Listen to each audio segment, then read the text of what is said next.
SummerSlam 97 took place in East Rutherford, New Jersey on August 3rd, attracting around 20,000 fans to the Continental Airlines Arena and bringing in around 225,000 pay-per-view buys. Bret the Hitman Hart is going to get a shot at the Undertaker's WWF title in the main event. Steve Austin faces Owen Hart for the Intercontinental Championship, and we have also got a steel cage match to look forward to when Triple H faces Mankind.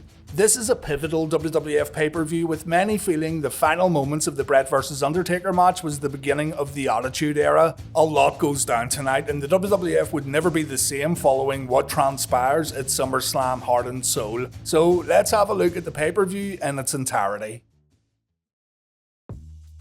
The SummerSlam 1997 free-for-all does not feature a match. Todd Pettengill takes time to promote the $1 million giveaway that's going to happen during the pay-per-view itself. That's going to be fun, I'm sure. Bret Hart pulls little brother Owen away from an interview and the Hitman refuses to talk. And there's also a Shawn Michaels promo that happened inside the arena. Remember, HBK's our special guest referee in tonight's main event, and if he doesn't call it down the middle, then he can't wrestle on American soil ever again. Shawn says people want to know if he's going to be a fair referee tonight, and he says yes, he will. Any problems Shawn had with Bret were settled back at WrestleMania 12, and Shawn says he's going to call it right down the middle the way Shawn sees fit. Shawn wraps it up by saying he stands for truth, justice, and the HBK way. So yeah, he's probably going to do something tonight. You can just skip this free-for-all too, by the way, there's not much to see here. SummerSlam opens up with the national anthem. This all feeds into the Hart Foundation storyline that's dominated the WWF over these past few months. Vince McMahon stands for the anthem, while this sign right here acts like a Mr. McMahon thought bubble. Our opening bout is the Mankind vs Triple H steel cage match. These two have had pay-per-view matches at the King of the Ring and Canadian Stampede, but China was always the difference maker, so the cage is hopefully going to keep China out of the ring tonight. Mick Foley during this point in his career was getting more and more popular with each passing week. Dude Love was a tag team champion and the character debut had been successful, but now it was time to revert back to Mankind where Foley could get a little more sadistic. Triple H tries to escape through the cage door right away, but Foley grabs him. Hunter gets slammed to the mat, he takes a few right hands, and again Hunter tries to escape. It looks like Triple H wants nothing to do with Mankind tonight. Hunter gets his face pushed into the steel and Mick lays in a ton of punches in the corner. Hunter then takes a running knee and Mick Foley says bang bang afterwards. A callback to his Cactus Jack character who has not made a WWF appearance just yet. Foley performs a piledriver, he then applies the mandible claw, but Chyna's able to help Hunter by choking Mankind out and there's nothing the referee can do about it. Hunter goes on offense briefly, but Mick comes back with a jumping clothesline. Mick then tries to escape, but Chyna punches Mick right in the balls, and this leads to Hunter performing a superplex. Clearly, the cage isn't going to stop Chyna tonight. Hunter has a chance to leave the cage, but he decides to get back inside the ropes. Even Chyna wonders if Hunter's thinking clearly, but Triple H wants to punish Mankind. Foley gets rammed into the steel bars 3 times and each bump looks worse than the last. Foley finds himself trapped between the ropes and the cage and Hunter continues to smack Mick's head into the steel. After doing what he thinks is enough damage, Triple H tries to climb out but Mick stops Hunter. The match continues with Foley in control and the crowd applauds when Mick puts Hunter back on the mat. Chyna once again gets involved but it doesn't stop Mick from hitting Hunter with an inverted atomic drop, followed by another clothesline. Hunter comes back with his facebuster, and one of the more creative moments of the match comes when Foley counters a superplex and this leads to Hunter getting hung up on the cage. Mick drops a forearm on Triple H afterwards, and now it's Hunter's turn to get rammed into the cage panels. Maybe Hunter should have escaped the cage when he had the chance. Triple H gets a break when he drops Mankind into the cage. He tries to escape, but he ends up getting his little King of Kings smashed on the top rope and then he gets his leg all tangled up. Mick tries to escape through the cage door, but Chyna slams it right on Mick's head and Mick did not try to protect himself here. Absolutely brutal. Chyna then takes out the referee and she throws a chair into the ring. Hunter goes for a pedigree, but Mick counters it and Hunter ends up knocking Chyna down. The crowd absolutely love this. Hunter takes the double arm DDT and that should be it all over. Mankind goes to leave the cage, but then he stops just short of hitting the floor before taking his mask off. He climbs back up, he rips his top, and he lands an elbow drop from the top of the cage. Mick was inspired to do this after seeing Jimmy Snuka do the same in Madison Square Garden. Mick then gets out of the cage before Hunter, and that's the match over. A great opening bout for SummerSlam 1997. Mick seems too hurt to get back up, but then Dude Love's theme music begins playing in the arena, and Mick starts moving his foot. Foley gets up, he's in pain, but he still dances on his way back up the rampway. The WWF then honoured New Jersey Governor Christine Todd Whitman because the WWF love avoiding those taxes. In short, Christine removed excise taxes on pro wrestling, and this led to the WWF resuming events in New Jersey. Residents of New Jersey couldn't have cared less though, and Christine gets booed relentlessly on her way to the ring. It's also incredible that the headbangers are dressed better than Christine here, but anyway, because Christine saved McMahon a ton of money, and we all know McMahon loves money, she gets presented with a WWF Championship belt. Fucking Bret Hart's been screwed over the championship for months, yet Governor Whitman here gets handed one just like that. Brian Pillman vs Goldust is up next. Every member of the Hart Foundation, except Jim Neidhart, has a match tonight, and each match has a stipulation. If Brian loses this match against Goldust, then he'd be forced to wear a dress tomorrow night on Raw. Not much story in this one. Pillman had been targeting Goldust since Dustin got involved in the Canadian Stampede match. The storyline would actually begin to truly build after this matchup. Every time I watch Brian Pillman in the WWF, I can't help but think about what could have been if the car accident didn't happen. Pillman was forced to really alter his style by the time he started wrestling in the WWF, and WWF fans didn't get to see what Brian was really capable of. It's definitely a shame.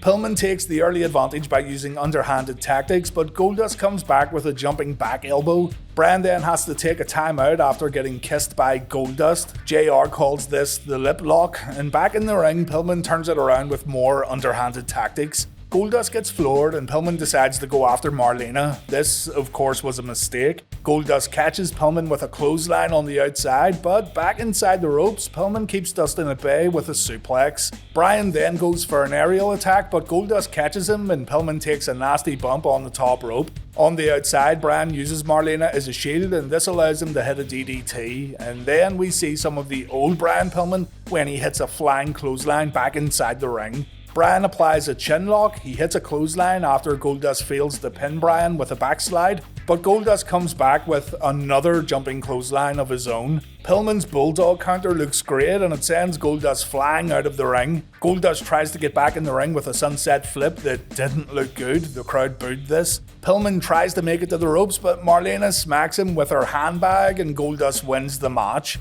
Marlena puts a dress-wearing mannequin in the ring. Pillman sees the dress he's going to wear tomorrow on Raw, and he totally flips out. This match wasn't too bad, but I prefer Pillman's second match against Mick Foley on the Raw just before Canadian Stampede. Wrestling and travelling were really taking a toll on Brian though, and most people in the industry would say that Pillman still shouldn't have been in the ring around this time period.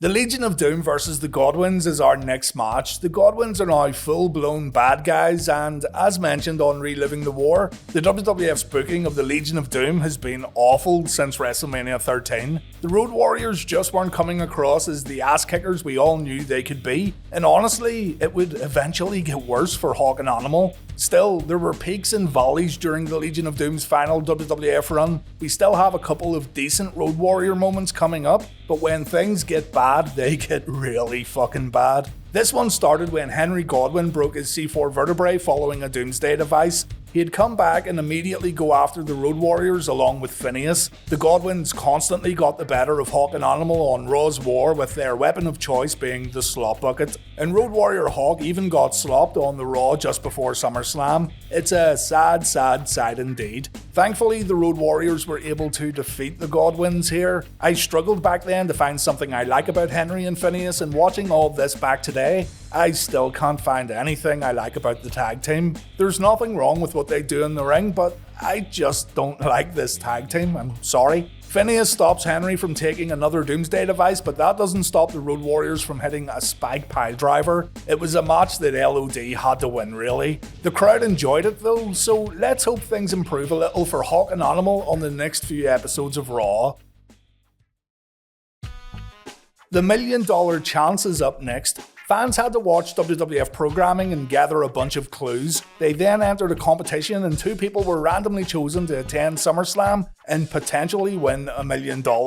So we have young Ryan here and old Patrick. Get this, they have a 1 in 100 chance of winning the $1 million.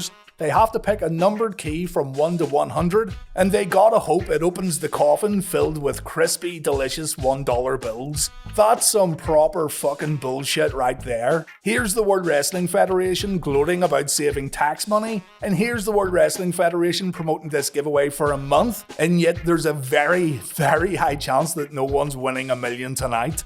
Todd Pettengill gets another few contestants in on the action via phone call. The first number he dials gets no answer, the second is an incorrect number. Michael gets on the phone for attempt 3, and when Todd asks him if he's watching SummerSlam, he says he isn't.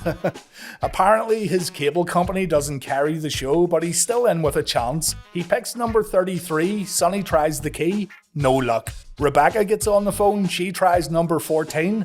No $1 million for Rebecca. Young Ryan has a crack, the coffin doesn't open, but he does get a hug from Sable. Easy there, Tagger. And Patrick also, of course, does not win the money. All contestants did get a $5,000 savings bond, but fuck me, what a waste of time. Big Norm here, no idea who Norm is, but Big Norm lets us know that number 3 would have opened the casket. Next up, we have Ken Shamrock versus Davey Boy Smith. If the Bulldog loses this match, he has to eat dog food, but on the last episode of Raw, it was Kenny Boy who tasted some pedigree chum. Davey headbutted Ken during an arm wrestling competition, and after beating the shit out of Ken with a chair, Bulldog pulled out a can of doggy dinner, and it got smeared all over the world's most dangerous man. You guys don't care about that though, I know. You guys care about the chin locks. Davey Boy Smith loves a good chin lock, but he decided to get clean and completely stop doing these deadly wrestling holds. For 5 whole weeks, Davey has not performed the chin lock inside the ring, but tonight is going to be his biggest test. It's his first singles pay-per-view match in quite some time, so let's see if Davey can stay strong and not perform any chin locks. It's announced before the match that Davey Boy Smith will face Shawn Michaels in a special UK pay-per-view named One Night Only. And yes, I'll cover this event in full when it happens in our timeline. The 2 competitors make their way down to the ring and it starts off with a full-blown fist fight. Shamrock then pulls off a great-looking belly-to-belly suplex, and on the outside of the ring, Ken continues to punish Davey with the help of the ring post and ring steps. JR says that Kenny Boy's been losing sleep over the dog food incident on Raw this past week. Back in the ring, Ken counters a hip toss and then he goes for the ankle lock, but Davey makes it to the ropes. Ken then hits a clothesline, he lays in a few strikes in the corner, Davey gets a boot up, and finally the Bulldog begins fighting back. We see the vertical suplex, Ken kicks out at 2, and then Davey Boy Smith chinlock. Well, that didn't take long, did it? 5 weeks, 5 whole fucking weeks down the shitter. Look at how satisfied Davey looks too. I hope he's proud of himself. It's only 1 chinlock though, it's like having a little tipple with your dinner and not getting completely shit-faced, so we'll let it pass. Ken fights out, but Davey puts him back down with a knee to the midsection and Davey Boy Smith chinlock. Well, if you're gonna throw it all away, you might as well make it count. That's enough though, Davey. There's still hope if he keeps the number low. Ken kicks out and he goes for a sunset flip. Davey tries to stay on his feet, but he gets brought down. Davey kicks out at 2, he hits a clothesline. Davey Boy Smith chinlock. The magic number, 3 Davey Boy chinlocks in 1 match. That's it guys, Davey's officially back to square one. He's fallen off the wagon and he's beyond saving. The 2 men get back to their feet, Davey does some damage. Ken takes a few forearms at the ropes before getting rolled up, but he kicks out at 2. And oh my god. Davey Boy Smith chinlock. We're adding insult to injury now, Davey. He didn't just come back and dabble in a few chinlocks, he's been completely pushed off the edge. How the mighty have fallen. So devastating are these chin locks that Shamrock is now bleeding. He's got internal chin injuries. Shamrock takes a ring post bump shoulder first, and on the outside, Davey uses the ring steps to do some further damage. Ken fights back, but a low blow keeps Davey in control. We then see a botched suplex attempt, but what do you expect? Davey's already completely gone here, and it doesn't matter what happens tonight, the Bulldog is already lost. Back in the ring, Bulldog lands a few punches, and you won't believe what happens next. Davey Boy Smith Chinlock. It's absolute insanity. Davey's officially broken his one-match chinlock record. He was saving it all up for this one bout. In all seriousness though, this is the most selling Shamrock has ever had to do since coming to the WWF. Nobody's ever done this much damage to Kenny Boy, and it's fucking hilarious that repeated chinlocks is what's keeping this submission specialist in danger. It's brilliant. The two go outside again and Davey decides to slap some dog food on Shamrock's face. This was a mistake, a big mistake. Shamrock loses it, the can gets smashed over Davey's head and the referee calls for the bell. Davey wins via disqualification. Inside the ring, Ken puts Davey in a rear naked choke. Davey begins turning purple as officials try to break the chokehold, but it's no use. Shamrock eventually lets go, but he's not done yet. Pat Patterson, Jerry Briscoe and a few referees take suplexes and the crowd goes nuts. Shamrock's a sore loser, man. Just because he couldn't overcome 5 chinlocks doesn't mean he should hurt officials and referees. The bigger story here though is the downfall of Davey Boy Smith. It's a sad, sad night at SummerSlam 1997. Todd Pettengill wants to know if Shawn Michaels can truly be a fair referee tonight, and Shawn echoes what he said in the free-for-all. His issues with Bret were resolved back at WrestleMania 12, and he's gonna call this one right down the middle. Shawn says he won't let nothing get by him in tonight's main event. Up next we have Los Boricuas versus the D.O.A, the dirty old assholes. The WWF gang wars started on Raw quite recently when Farouk built a new nation of domination, while ex-members Crush and Savio Vega built their own factions. Almost every match featuring the factions has ended in disqualification, and the WWF, for whatever reason, felt that multi-man brawls with guys wearing the same attires was best for business in the summer of 1997. It's been bad up until this point, and it was bad again at SummerSlam. It started with a big brawl, things got a little civilized when the match actually settled down into a standard 8-man tag, but then the Nation showed up and it all went downhill. Chains decided to slap Ahmed Johnson, so Big Ahmed hit him with a kinda Pearl River Plunge piledriver hybrid. Not sure if Ahmed knew what he was doing here, but yeah, this leads to Chains getting pinned and Los Boricuas win the match. Another brawl breaks out after the bout between the 3 factions, and it ends with the Boricuas escaping while the Nation and D.O.A continue to fight. If you've seen one of these gang matches, you've seen them all. Stone Cold Steve Austin gets a shot at the Intercontinental title next, meaning Austin could become a double champion. Austin moved his focus onto Owen Hart ever since the King of Hearts pinned the Rattlesnake at Canadian Stampede. Nothing much going on in the build-up. Owen's been getting in cheap shots when possible, and if Austin can't get the job done, he said he'd kiss Owen's ass in the middle of the ring after the match. Austin had a WWF title shot back at A Cold Day in Hell and he was unsuccessful. Tonight he has another chance at winning his first WWF singles title. Michael Cole tries to get a word with Austin, but Stone Cold's in the zone and there's no interview. The two men make their entrances with the crowd going crazy for Austin, but they get silenced when Owen immediately attacks the knee. Austin doesn't get a chance to get his jacket off as Owen goes to work, and Stone Cold ends up taking some damage at the ring post. Unfortunately for Owen, this wasn't enough to stop Stone Cold. We see the Luthez press and Owen gets slammed to the mat repeatedly afterwards. Austin then chokes Owen at the ropes. The King of Hearts thinks he's smart when he dodges Austin's attack, but Stone Cold nails Austin with a big clothesline and the crowd goes nuts. Austin maintains wrist control and he begins working on Owen's shoulder. This doesn't last long. Owen performs his headstand counter, and all this fancy shit means nothing when you get poked in the eye afterwards.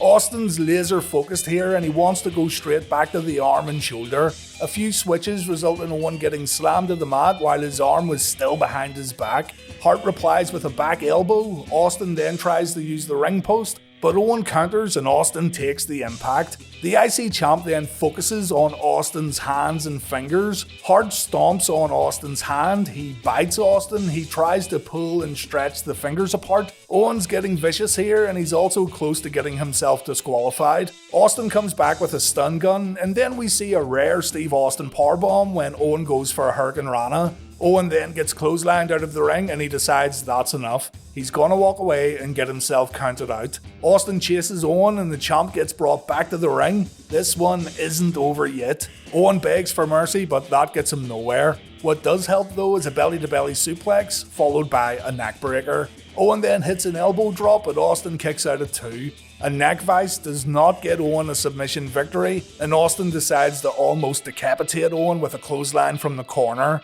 Stone Cold then goes for a sharpshooter, and I don't know why he keeps doing this. He hasn't locked it in a long time. Austin rolls through after an Owen Hart crossbody, but he only gets 2.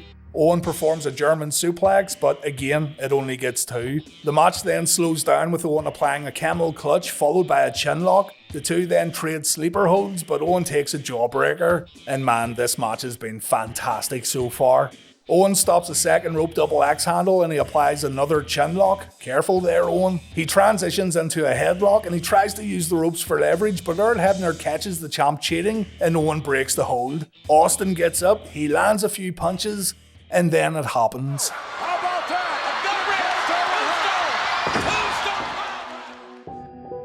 This is still hard to watch even today. Seeing the piledriver is bad enough, but seeing Austin lying motionless in the ring, Owen Hart looking seriously worried, and Earl Hebner being unsure what to do, it's fucking bad. Austin got dropped on his head and he legitimately lost feeling in his limbs. He said it felt like a gong going off in his head, and at this very moment he's under the impression that he'll never walk again. Owen tries to buy Austin some time, but Austin needs medical attention urgently. There's no getting up and continuing the match. Austin was supposed to win the bout, so he crawls over and performs a weak schoolboy pin. Even this is hard to watch, and Austin wins the IC Championship in one of the worst ways possible.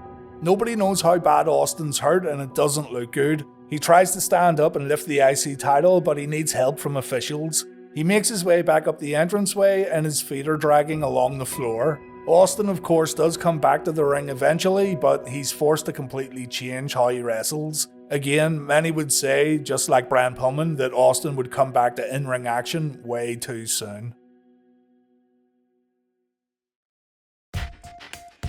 Bret Hart gets a shot at the WWF Championship next. The Hart family won the Canadian Stampede match, and on the next episode of Raw, it was announced that the Hitman would face the Undertaker for the belt. Bret and Taker haven't really had any run-ins recently. Raw's War has taken place in Canada twice since the last pay-per-view, and the shows have centered around Bret and how he's a hero in one country, but the WWF's biggest heel in another. It's been a serious amount of fun watching all this back and appreciating how unique this all was. It's something that could never be replicated, and if it was, it would be nowhere near as good. Bret promised while in Canada that he would never wrestle in America again if he couldn't win the WWF Championship. This is all well and good, but then Shawn Michaels announced that he was going to be the special referee. The announcement also happened in Canada, and Shawn's promo while delivering the news was great. Nobody could piss Canada off more than Shawn Michaels in 1997.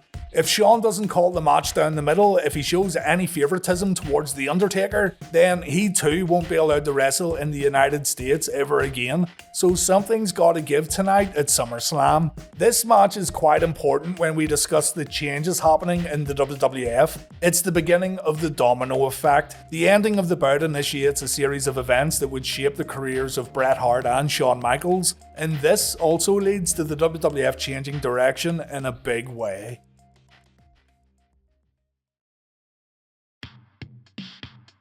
Bret comes out first, he's carrying the maple leaf, and he dedicates this match to all his fans around the world who feel the same way about America as he does. The Canadian national anthem plays while Bret looks out at fans in disgust, and then Shawn Michaels makes his entrance. HBK's looking a lot better tonight than what he did on Raw. He was a fucking mess on Monday. The Undertaker then comes out, and it does feel like the WWF champion isn't as important here as what he should be. The focus is all on Bret and Shawn, but that changes after this match. Bret attacks The Undertaker with the belt before the bell rings. Shawn can't disqualify Bret, so the Hitman lays it in as much as possible, and Shawn then decides to call for the opening bell. Bret did get an early advantage, but The Undertaker makes him pay for it dearly. After destroying Bret in the corner, The Undertaker hits a clothesline and Bret takes a beating on the outside. Shawn threatens to disqualify the champion.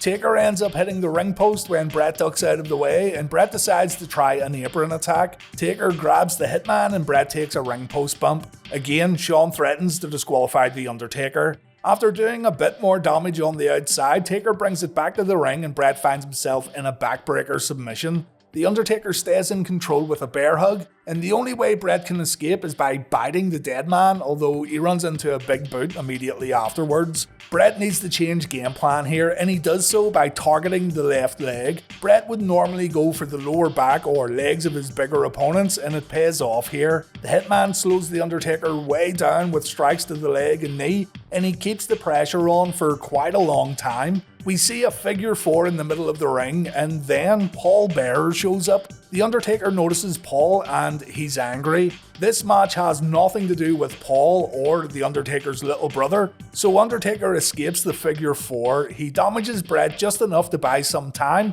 and Paul gets punched on the mouth on the outside. Bret takes advantage and he hits a chop block on the champion. Shawn tells officials to get Paul away from ringside, and things aren't looking too good for the champion. Bret applies the figure 4 around the ring post and Shawn begins a 5 count. Bret then confronts Shawn after the move and Shawn says he will disqualify Bret if he keeps this shit up. Owen Hart and Pillman then show up and they stand at the bottom of the entranceway. Bret again uses the ring post to damage The Undertaker's knee, and Shawn tells Bret to keep it in the ring. Bret doesn't like getting talked down to by HBK. Taker's now having trouble walking at this point. Bret brings it down to the mat and The Undertaker hangs on without submitting. When the dead man gets the chance, he leaves the ring again to take care of Pillman and Owen, but this could have been a mistake. HBK goes out to stop the Phenom while also sending Owen and Pillman back to the locker room. Taker gets in the ring and Bret runs straight into a choke slam, but Shawn isn't there to make the count. He gets back up on the apron and The Undertaker's understandably pissed off, but all this leads to Bret surprising the Taker with a pin attempt and The Undertaker kicks out. This little bit here was quite important because we just learned that Shawn would have no problem counting Taker's shoulders to the mat. The Undertaker's now really pissed off with Shawn, but there's nothing he can do. The match resumes on the outside where Bret can't help himself and once again the ring post comes into play. This causes an argument between Bret and Shawn and Bret puts his hands up as if to say he won't do it again. Back in the ring, Bret hits a suplex and he lets the fans know what he thinks of them before hitting his elbow drop. Eventually he goes for the sharpshooter, but Undertaker gets out by grabbing Bret by the throat and the match continues on. We aren't done yet. Taker hits the jumping clothesline, Bret takes a turnbuckle bump chest first, and the Hitman takes a chokeslam from the apron back into the ring. Taker then goes for old school, but Bret kicks the ropes. The Hitman then pulls off a superplex, and there it is, the sharpshooter. The Undertaker not only doesn't give up, but he breaks the hold and Bret flies out of the ring. Bret says fuck as he looks back at the ring. He can't believe the dead man broke his signature move. Bret gets back in the ring and he eventually counters a tombstone attempt. He then locks in a sharpshooter around the ring post, and Shawn goes to the outside to tell Bret to break the hold. Taker ends up breaking the move again, only this time Bret falls on top of Shawn. So Bret takes the opportunity to grab a chair and The Undertaker takes a hard shot to the head. Bret tells Shawn to get in the ring and count, but The Undertaker kicks out. Hart argues with Shawn, but the match isn't over and Bret needs to get back to work. HBK then notices the chair, he confronts Bret, and Bret says he has nothing to do with it. Shawn won't accept that, he keeps on at Bret, so Bret says fuck you before spitting in Michaels' face. Shawn swings the chair at Bret ducks, and The Undertaker gets cracked on the head. Bret covers The Undertaker and Shawn has no choice. If he wants to keep wrestling in America, he has to make the 3 count. Bret Hart becomes a 5-time WWF champion, and what a finish. Absolutely fantastic work here. Shawn gets out of the arena before The Undertaker comes around. The dead man then immediately goes after Shawn, and the fans start quickly filing out of the arena in disgust as Bret celebrates in the ring. A great match here. The storytelling was fantastic. Bret now has what he always wanted, and he also got one over on Michaels in the process. It'll be interesting to see what happens on the next episode of Raw.